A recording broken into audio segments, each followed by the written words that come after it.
नमस्कार जय जगन्नाथ मु सौरभ आपण मानकु स्वागत करुची ओडिशा एक्सप्रेस चैनल को। तो आज वीडियो रे आपण मानक पई नै आछि ओडिशा स्टाफ सिलेक्शन कमिशन तार तीनोटी बड़ नोटिफिकेशन आउट करिछि 28 जनवरी 2025 रे।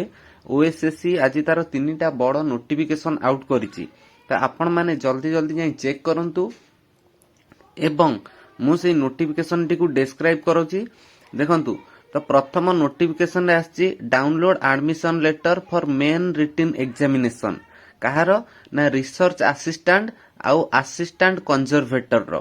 ओके तो आर एडमिट कार्ड आसी जाईची। जो माने भी पोस्ट पय अप्लाई करथिले जल्दी जल्दी जाई के एडमिशन लेटर डाउनलोड करंतु।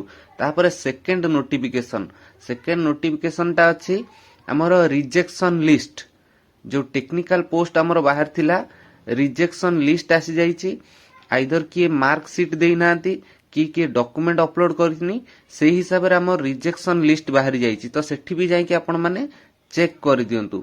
तापर 3 नंबर नोटिफिकेशन होउची सीएचएसएल रो एडमिट कार्ड बाहरी जाईची जोटा कि प्रिलिमिनरी एग्जामिनेशन। ओके ओएसएससी जो सीएचएसएल कंडक्ट करूची 10th और +2 लेवल रो एडमिट कार्ड पळे आछी। तो जल्दी जल्दी जाई लॉग इन करिकी एडमिट कार्ड को डाउनलोड कर दियंतु।